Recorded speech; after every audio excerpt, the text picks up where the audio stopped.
سب سے پہلے تعریف اللہ رب العالمین کی، جس اللہ رب العزت نے مجھے اور آپ کو پیدا کیا، جس نے اس ساری کائنات کو بنایا، جو کل کائنات کا خالق مالک و رازق ہے۔ اللہ رب العالمین کی حمد و ثنا کے بعد درود و سلام ہو تمام پیغمبروں پر، خصوصاً میرے اور آپ کے پیارے نبی رحمت للعالمین سید المرسلین امام کائنات خاتم الانبیاء امام الانبیاء سید الانبیاء محمد رسول اللہ صلی اللہ علیہ وسلم پر، جن کو اللہ رب العزت نے ہماری طرف رشد و ہدایت بنا کر کے مبعوث کیا تھا۔ محترم حضرات، اللہ رب العالمین کا میں اور آپ جتنا بھی شکر بجا لائے کم ہیں، کیونکہ اللہ تبارک و تعالیٰ نے مجھے اور آپ کو مسلمان بنا کر کے پیدا کیا، اور اس سے بڑھ کر کے اللہ رب العالمین کا شکر احسان یہ بھی ہے کہ اللہ رب العالمین نے مسلمان بنانے کے ساتھ ساتھ توحید کی نعمت سے نوازا۔ جس کے پاس توحید ہے وہ اللہ کی نظر میں کامیاب ہے، جس کے پاس توحید نہیں ہے وہ اللہ کی نظر میں ناکامیاب ہے۔ محترم حضرات، میں اور آپ جب محمد رسول اللہ صلی اللہ علیہ وسلم کی سیرت کا مطالعہ کرتے ہیں، ان کی زندگی کو جب ہم پڑھتے ہیں تو سبحان اللہ ہمیں اس بات کا علم ہوتا ہے کہ آپ صلی اللہ علیہ وسلم کی زندگی کتنی پیاری تھی، کتنی با اخلاق تھی، اور آپ صلی اللہ علیہ وسلم کے ہر قدم پر آپ نے اخلاق کی جو تعلیم دی ہے صحابہ کرام کو، اس امت کو، تو سبحان اللہ جب سیرت پڑھنے کے بعد پتہ چلتا ہے کہ اللہ کے نبی صلی اللہ علیہ وسلم کے اخلاق کیسے تھے، اور مجھے اور آپ کو اپنے اندر اخلاق کیسے پیدا کرنا چاہیے۔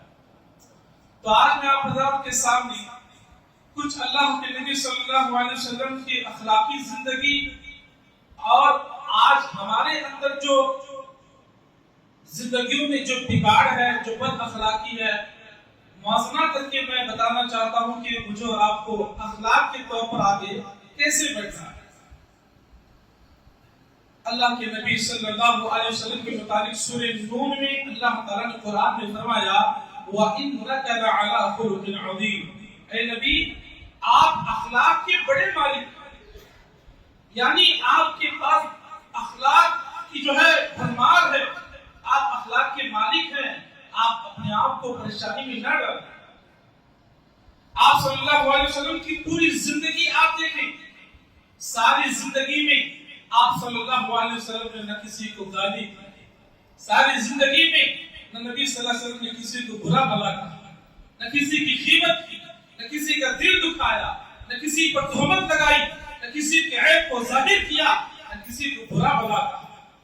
یہ آپ صلی اللہ علیہ وسلم کی زندگی ہے۔ نبی صلی اللہ علیہ وسلم کی زندگی کے گوشے میں آپ کو کیا بتاؤں، جب آپ صلی اللہ علیہ وسلم غار حرا میں جبرائیل علیہ السلام قرآن کی آیت اقرأ باسم ربک الذی خلق، قرآن کی آیت لے کر جب نازل ہوئے، نازل ہونے کے بعد جب جب حضرت جبرائیل علیہ السلام سے گفتگو ہوئی، تو حضرت جبرائیل علیہ السلام سے گفتگو ہونے کے بعد جب اللہ کے نبی اپنے گھر پہنچے، وہاں پر ہمہ خدیجہ رضی اللہ تعالیٰ عنہا سے اللہ کے نبی نے کہا زملونی زملونی، خدیجہ تم مجھے چادر اڑھاؤ، مجھے پریشانی ہو رہی، مجھے خیبت ہو رہی، میرے اندر کپکپی تاری ہو رہی ہے، اور مجھے ایک عجیب سی کیفیت محسوس ہو رہی ہے۔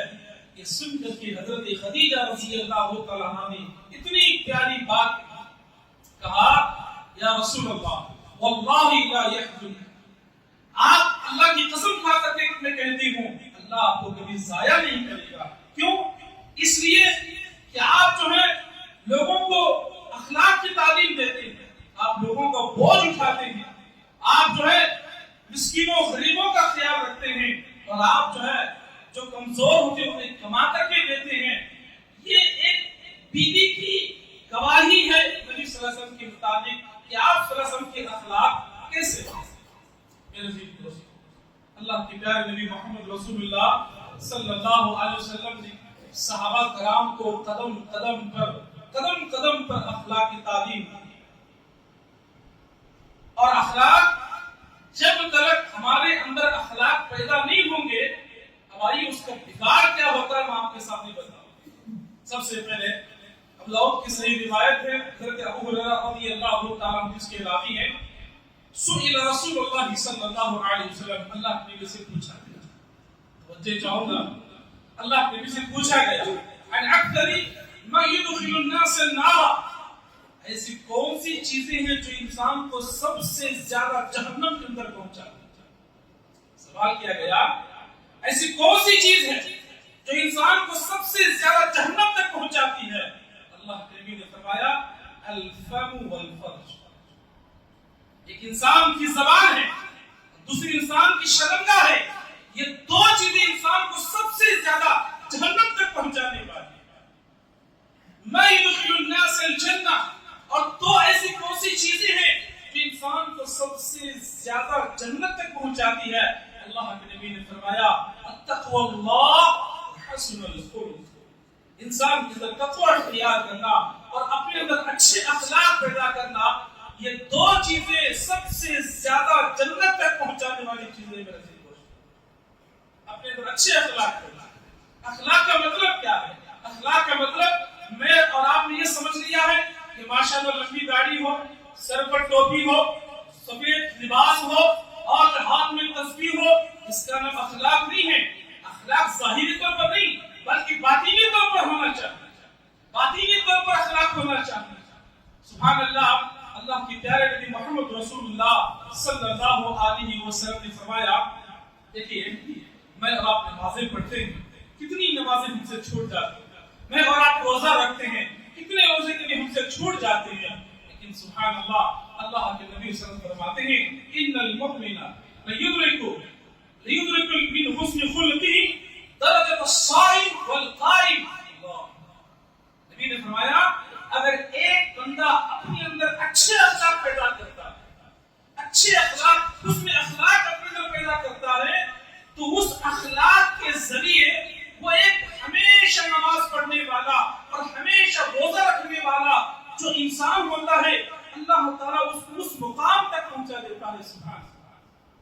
میرے عزیز دوستو، اخلاق کے ذریعے ہم کتنی جو ہے اپنے اندر نیکیاں حاصل کر سکتے ہیں۔ اچھے اخلاق، لوگوں سے گفتگو کرنا، لوگوں سے بات چیت کرنا، لوگوں سے ملنے کا طریقہ، لوگوں سے جو ہے بات چیت کرنے کا طریقہ، لین دین کا طریقہ، اللہ کے پیارے نبی محمد رسول اللہ صلی اللہ علیہ وسلم کی زندگی سے مجھے اور آپ کو سیکھنا چاہیے۔ اسی طرح اللہ کے نبی سے پوچھا، سئل رسول اللہ صلی اللہ علیہ وسلم عن البر، اللہ کے نبی سے پوچھا کہ اللہ کے رسول نیکی کس چیز کا نام ہے، نیکی کسے کہتے ہیں؟ اللہ کے نبی نے فرمایا البر حسن الخلق، اچھے اخلاق کا نام ہی نیکی ہے۔ میرے دوست، اب اخلاق کئی طریقے کا ہوتا ہے۔ اب آئیے میں آپ کو بتاؤں، اللہ کے نبی صلی اللہ علیہ وسلم کے دور میں صحابہ کرام آپس میں گفتگو کیا کرتے تھے، بات چیت کیا کرتے تھے اور ایک دوسرے سے لین دین کیا کرتے تھے۔ ان ساری چیزوں میں کس طرح اخلاق کا خیال رکھا کرتے تھے؟ جس انسان کے اندر اخلاق آتا ہے اس کے اندر دو چیزیں پیدا ہو جاتی ہیں۔ وہ کیا ہے؟ ایک انسان معافی چاہنے والا بن جاتا ہے اور غلطی ہونے پر معافی چاہنے والا بن جاتا ہے اور غلطی ہونے پر معاف کرنے والا بھی بن جاتا ہے۔ سبحان اللہ۔ حضرت ابو ذر غفاری رضی اللہ تعالیٰ عنہ اللہ کے نبی صلی اللہ علیہ وسلم کے پاس حضرت حضرت بلال رضی اللہ تعالیٰ عنہ اور حضرت ابو ذر غفاری رضی اللہ تعالیٰ عنہ دونوں کے درمیان کچھ ذرا تو میں ہوتے ہوتے حضرت ابو ذر غفاری رضی اللہ تعالیٰ عنہ نے حضرت بلال سے کہا کہ یا ابن السودا، اے کالے کلوٹی کے بیٹے۔ تو یہ الفاظ جو ہے حضرت بلال رضی اللہ تعالیٰ عنہ کو پسند نہ آئے، روتے ہوئے اللہ کے نبی کے پاس آئے، کہا کہ اللہ کے رسول، ابو ذر نے میرے ماں کے رنگ کے ساتھ آگ ملاتے ہوئے انہوں نے مجھے کالی کلوٹی کے بیٹے کہا ہے۔ اللہ کے نبی نے کہا کہ جاؤ، جا کر کے ابو ذر کو بلاؤ۔ ابو ذر غفاری رضی اللہ تعالیٰ عنہ کو بلایا۔ اسلام لانے کے بعد بھی تمہارے اندر جاہلیت موجود ہے؟ جاؤ جا کر کے بلال سے معافی مانگو، جاؤ جا کر کے بلال سے معافی مانگو۔ جب صحابی کو احساس ہوا کہ میں نے غلطی کی ہے، مجھے معافی مانگنا چاہیے، وہ صحابہ تھے جو غلطی ہونے پر معافی مانگنے کا جذبہ ان کے اندر ہوا کرتا تھا۔ بڑھ کے آگے بڑھے اور دیکھا کہ جو بلال کھڑے ہوئے ہیں، بلال رضی اللہ تعالیٰ عنہ کے قریب گئے اور جا کر کے معافی مانگنے کا طریقہ دیکھیے، نیچے بیٹھ گئے، بیٹھنے کے بعد اپنی ناک اور چہرہ زمین پر لگٹنے لگے، کہا کہ جب تک بلال کے قدم جو ہے میرے چہرے پر رکھ کر کے بلال رونے گی نہیں، میں جو ہے میں اپنا سر نہیں اٹھاؤں گا۔ بلال رضی اللہ تعالیٰ عنہ قریب گئے، ان کو اٹھایا اور اپنے گلے سے لگایا، کہا کہ جو سر اللہ کے سامنے جھکتا ہے، بلال کا قدم اس کے سر پر کیسے آ سکتا ہے؟ غلطی ہونے پر معافی مانگنے کا جذبہ ہمارے اندر ہونا چاہیے، لیکن آج ہماری عادت یہ ہے کہ غلطیوں پر غلطیاں آج ہماری ہوتی جاتی ہیں۔ کہیں ہم چھوٹے نہ ہو جائیں، میں کیسے معافی مانگوں؟ میں بڑا ذمہ دار ہوں، میں بڑا فلاں ہوں، یا میں بڑا فلاں ہوں، میں کیسے معافی مانگ سکتا ہوں؟ ہم صحابہ سے تو بڑے نہیں ہو سکتے۔ معاف کرنے کا طریقہ میرے سامنے اللہ نبی صلی اللہ علیہ وسلم مکہ میں سارے لوگ آ رہے ہیں اور مکہ فتح ہو چکا ہے، لوگ آ رہے ہیں اور آ کر کے اللہ کے نبی صلی اللہ علیہ وسلم کہتے ہیں کہ آج میں نے تمہیں معاف کر دیا، تمہیں معاف کر دیا، تمہیں معاف کر دیا، سب کو معاف کر رہے تھے۔ ایک شخص آیا، توجہ چاہوں گا ہمارے نوجوانوں سے، آنے کے بعد کہا اللہ کے رسول کہ آپ مجھے جانتے ہیں، مجھے بھی آپ معاف کر دیجیے۔ اللہ کے نبی نے کہا کہ میں تجھے نہیں جانتا، اور تو اس طرح کیوں مجھے پوچھ رہے کہ میں تجھے نہیں جانتا؟ اس نے کہا آپ جب سارے لوگوں کو معاف کر رہے تھے، میرے دل میں خیال آیا شاید اللہ کے رسول آج مجھے معاف کریں گے، میں نے بڑی غلطی کی ہے، آپ مجھے معاف کریں۔ نبی نے کہا کہ میں نہیں جانتا کیا غلطی ہے۔ اس نے کہا ایک جنگ کے دوران میں آپ کو مارنے کے ارادے سے آیا تھا، آپ کو قتل کرنے کے ارادے سے آیا تھا، جو تیر میں نے آپ کو برسایا، آپ کے اوپر جو میں نے پھینکا تھا، وہ تیر جو ہے آپ کے جسم کو لگنے کے بجائے آپ کی بیٹی زینب تھی، جو حامیہ تھی، جو اونٹنی پر سوار تھی، آپ کی بیٹی کو لگا، اسی زخم میں نیچے گر گئی، اور کئی دنوں کے بعد آپ کی بیٹی کا جو انتقال ہوا اس کی وجہ میں ہوں۔ نبی کی بیٹی کا قاتل ہے، نبی کے سامنے آ کر کے معافی مانگ رہا ہے، کائنات کے امام ہے، سبحان اللہ رحمت للعالمین ہے۔ اللہ کے نبی نے کہا جب آج میں سارے لوگوں کو معاف کر رہا ہوں، جا آج میں بھی تجھے معاف کر دیتا ہوں۔ بس ایک بات کبھی میرے سامنے بتا، جب بھی تو میرے سامنے آئے گا میری بیٹی کا چہرہ مجھے یاد آئے گا۔ نبی ہو کر کے بیٹی کے قاتل کو معاف کرنے کے لیے تیار ہے، لیکن آج ہم سالوں سال جو ہے پراپرٹی کے مسئلے میں، لین دین کے مسئلے میں، کسی اور شادی بیاہ کے مسئلے میں جو ہے سالوں سال ایک بھائی سے بات نہیں کرتا، ایک بہن اپنی بہن سے بات نہیں کرتی، رشتے داروں سے جو ہے منہ پھیر کر کے جو ہے آج گزرا جاتا ہے۔ یہ مسلمان اور اچھے مومن کا شیوا نہیں میرے دوستوں۔ ایک دوسرے کو معاف کرنا سیکھیں، معافی چاہنا سیکھیں، یہ اخلاق ہے، اس کو اخلاق کہا جاتا ہے۔ اللہ کے پیارے نبی محمد رسول اللہ صلی اللہ علیہ وسلم سب سے محبت کیا کرتے تھے۔ آپ جب کسی سے اخلاق سے ملاقات کرتے، آپ یہ نہیں دیکھتے کہ کالا ہے کہ گورا ہے، یہ نہیں دیکھتے کہ صدر ہے یا سیکریٹری ہے، یہ نہیں دیکھتے یہ عالم ہے یا جاہل ہے، یہ نہیں دیکھتے کہ مالدار ہے کہ غریب ہے، نہیں، اللہ کے نبی صلی اللہ علیہ وسلم کی اخلاق ہے میں ایک نبی ہوں، میرے سامنے جو ہے اللہ کے ایک بندے میرا امتی ہے، یہ سوچ کر کہ آپ صلی اللہ علیہ وسلم لوگوں سے ملاقات کیا کرتے تھے۔ کالا گورا کبھی اللہ کے نبی نے جو ہے فرق نہیں کیا۔ عزیز دوستو، مدینے میں ایک صحابی تھے جن کا نام تھا ظاہر رضی اللہ عنہ۔ توجہ چاہوں گا ہمارے نوجوانوں سے، ذرا ٹیک لگا کے چھوڑیں توجہ دیں حبیب کی طرف۔ ظاہر رضی اللہ عنہ بڑے کالے کروڑے، اتنے کالے کروڑے تھے کہ ان جیسا کوئی کالا کروڑا مدینہ میں کوئی اور نہیں، اور ایک کھیتی باڑی کرنے والے، باغیچوں میں کام کرنے والے صحابہ رسول تھے، ترکاری وغیرہ جو ہے اس کی زراعتی کر کے بازار میں جا کر کے بیچ دیا کرتے تھے۔ وہ صحابی رسول جو ہے اللہ نبی کے پاس جب بھی آتے ملاقات کرتے، نبی صلی اللہ علیہ وسلم کے پاس بیٹھتے، وہ صحابی اتنے کالے کروڑے تھے ان سے کوئی گفتگو نہیں کرتا، ان سے کوئی بات نہیں کرتا۔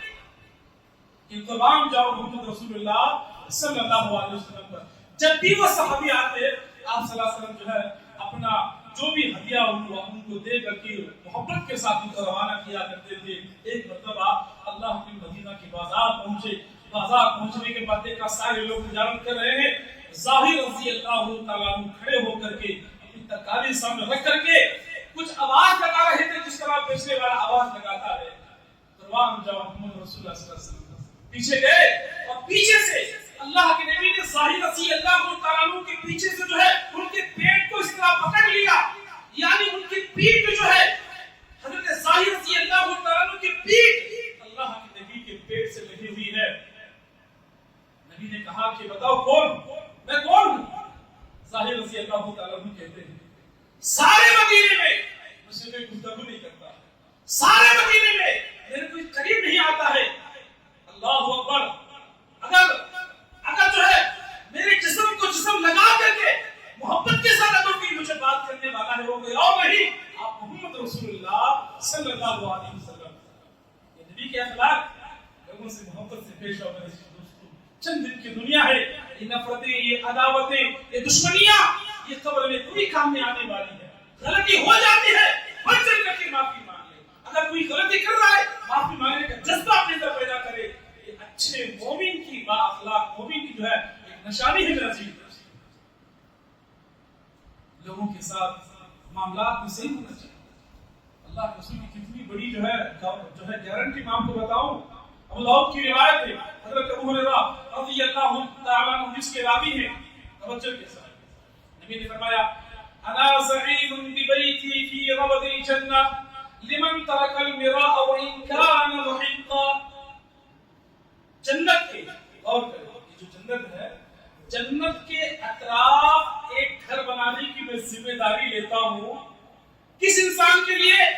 لمن ترک المراء وان کان محقا, جو انسان حق پر ہوتے ہوئے اپنے جھگڑے کو چھوڑ دیتا ہے. آپ حق پر ہیں, سامنے والا بڑی ناحق ہو, لیکن جا اللہ کی خاطر میں نے تجھے معاف کرنا.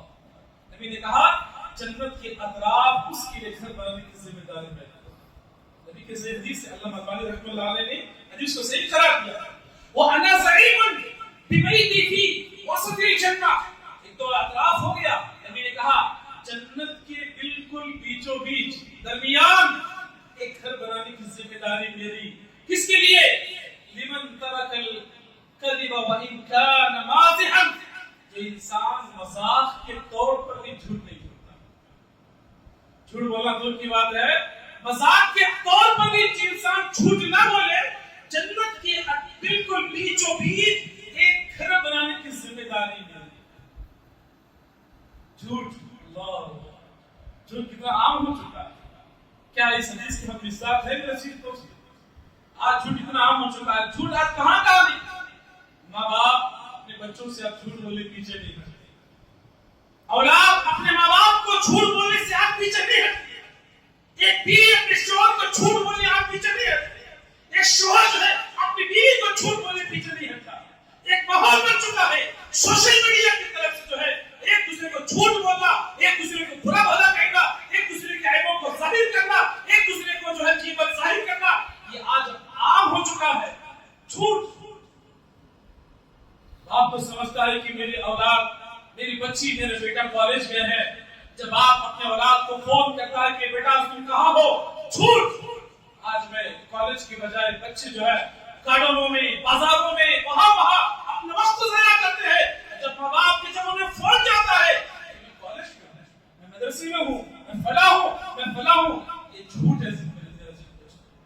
انسان کے اندر اس کی زندگی کا بگاڑ پیدا کر دیتا ہے. اللہ کے لیے اپنے بچوں کو اچھے اخلاق کی تعلیم, اچھے اخلاق کی تعلیم دو. بچوں کو بتاؤ کہ نبی کے اخلاق کیسے تھے. اللہ اکبر. نبی نے فرمایا انا زعیم ببیتی فی اعلی الجنہ. جنت کے سب سے اونچے مقام پر, اطراف نہیں, درمیان نہیں, سب سے اونچے مقام پر ایک گھر بنانے کی ذمہ داری میں لیتا ہوں. کس کے لیے؟ لمن حسن خلقه, جس کے اخلاق سب سے اچھے درجے. جنت کا اگر اعلیٰ مقام مجھے آپ کو حاصل کرنا ہے, اپنے اندر اچھے اخلاق ہیں. لوگوں سے گفتگو کرے, پیار سے ملاقات کرے, کسی کو دیکھ کر کے مسکرا کر کے ہنسنا بھی صدقہ ہے. راستے میں جاتے ہوئے کسی گری چیز کو اٹھا کر دور کرنا بھی صدقہ ہے. اچھی اچھی نیکیاں ہیں، اس سے جو ہے اخلاق بڑھتے ہیں اور اخلاق کے ذریعے لوگ قریب آتے ہیں. الحمدللہ ہمارا دعوتی کام بھی اگر ہوگا تو وہ اخلاق کی بنیاد ہی پر ہوگا. میرا جی اچھے اخلاق پیدا. اللہ کے پیارے نبی محمد رسول اللہ صلی اللہ علیہ وسلم نے فرمایا اقربکم منی مجلسا یوم القیامہ وحاسنکم اخلاقا. اگر قیامت کے دن میرے قریب اگر کوئی رہنا چاہتا ہے، میرے اور آپ کی خواہش ہے نا کہ قیامت کے دن ہمیں اللہ کے نبی صلی اللہ علیہ وسلم کی صحبت حاصل ہو، تو نبی نے فرمایا اگر قیامت کے دن کوئی میرے قریب رہنا چاہتا ہے اس کو چاہیے کہ وہ اپنے پر اچھے اخلاق کے ذریعے ہمیں قیامت کے دن محمد رسول اللہ صلی اللہ علیہ وسلم کی قربت حاصل ہو.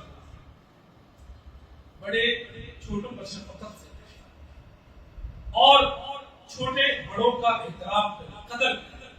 کبھی کبھی ایسا ہوتا ہے بڑے کچھ لوگ بیٹھے ہیں، کوئی ڈسکس چل رہا ہے، سڈنلی کوئی باہر سے کوئی آدمی آ گیا، ہم اسے ایک ناگوار اور عجیب طریقے سے ہم پیش آتے ہیں. یہ بھی اچھے اخلاق نہیں. ایک مرتبہ محمد رسول اللہ صلی اللہ علیہ وسلم مشرکین مکہ کے بڑے بڑے سرداروں سے آپ صلی اللہ علیہ وسلم گفتگو کر رہے ہیں. کچھ ڈسکس چل رہی تھی، اتنے میں ایک صحابی حضرت عبداللہ بن ام مکتوم رضی اللہ تعالیٰ جو مؤذن رسول وہ آئے. جیسے آئے اللہ کے نبی نے اپنا چہرہ پھیرا. اللہ کے نبی کیا کیا؟ اپنا چہرہ پھیر لیا. یہ جو چہرہ پھیرنا ہے اللہ کے عطا پسند ہے. اللہ نے فوراً جبرائیل کو نازل کیا عبس وتولى ان جاءه الاعمى. اے نبی ایک اندھا آدمی آپ کے پاس آیا ہے، عبس وتولى آپ نے اپنے چہرے کو پھیر لیا، لعلہ یزکا شاید آنے والا بہتر ہو. جو لوگ تمہارے سامنے بیٹھے ہیں، تو میرا کہنے کا مطلب یہ ہے کہ جہاں بھی ایسی کوئی گفتگو ہو، مجلس ہو، سامنے والے کو جو ہے اس طرح آپ احساس نہ دلائے اس پر ناگوار گزارے. یہ اچھے اخلاق کی نشانی نہیں ہے. اپنے اندر اچھے اخلاق پیدا کریں، لوگوں کو معاف کرنے والے، بھلائی کرنے والے، لوگوں کا ساتھ دینے والے. وقت کی کمی ہے. حضرت عمر رضی اللہ تعالیٰ عنہ کے دور میں میں آپ کو بتاؤں، اور میں نوجوانوں سے، میری مائیں بہنوں سے سب سے گزارش کروں گا یہ واقعات، صحابہ کے واقعات کو اپنے بچوں کو بتائیں. ہمیں یہ واقعات، یہ سیرت صحابہ، یہ اخلاق ہمیں اپنے اولاد کو پڑھانی چاہیے تاکہ ہمارے بچوں کو معلوم ہو کہ ہمارا اخلاق کی زندگیاں کیسے تھی، ان کے اخلاق کیسے تھے اور ہمیں کس طرح اخلاق کے ساتھ زندگی گزارنا. حضرت عمر فاروق رضی اللہ تعالیٰ عنہ آپ تو جانتے ہیں انصاف کے معاملے میں کیا مقام تھا. سبحان اللہ. عمر بن خطاب رضی اللہ تعالیٰ عنہ بیٹھے ہوئے، بڑی مجلس بیٹھی ہوئی. اس وقت مسلمان بھی ہیں، غیر مسلم بھی. توجہ، مسلمان بھی ہے، غیر مسلم بھی. اتنے میں دو شخص عمر رضی اللہ تعالیٰ عنہ کے بالکل سامنے بیٹھے ہوئے تھے. ان دو شخصوں میں سے ایک کھڑا کہا کہ امیر المومنین، یہ جو تمہارے سامنے ایک شخص جو بیٹھا ہے یہ ہمارے باپ کا قاتل ہے، اس نے ہمارے باپ کو قتل کیا ہے. خون کے بدلے خون، جان کے بدلے جان، ہم بھی اسے قتل کرنا چاہتے ہیں. آپ فیصلہ کیجیے. عمر بن خطاب رضی اللہ تعالیٰ عنہ اس انسان کو کھڑا کیا، کہا یہ جو تمہارے اوپر جو تہمت لگ رہی ہے کہ تم نے ان کے والد کو قتل کیا ہے، کیا یہ بات سچ ہے؟ وہ جس پر تہمت لگائی تھی وہ ایک چراغا تھا، کھیتی باڑی جو ہے زراعت کے کام کیا کرتا تھا. اس نے کہا امیر المومنین، میں اپنے کھیت میں کام کر رہا ہوں. توجہ کیجیے، میں اپنے کھیت میں کام کر رہا ہوں اور کئی مرتبہ میں نے دیکھا ان کے والد اونٹوں کو لے کر کے میرے کھیت میں گھس جایا کرتے تھے. میں نے کئی مرتبہ ان کو منع کیا، میری فصل برباد ہو جاتی ہے اور آپ کے جانوروں کی وجہ سے فصل بالکل تباہ ہو جاتی ہے. آپ میرے کھیت میں اپنے جانور لے کر کے نہ آئے. ایک مرتبہ ان کے والد صاحب اسی طرح ضد اپنے اونٹوں کو لے کر کے میرے کھیت میں داخل ہوئے. میں نے ایک بڑا سا پتھر اٹھایا اور اٹھا کر کے میں نے جو ہے اونٹ کو مارنا چاہا، میں نے اونٹ کو بھگانا چاہا اور وہ پتھر اونٹ کو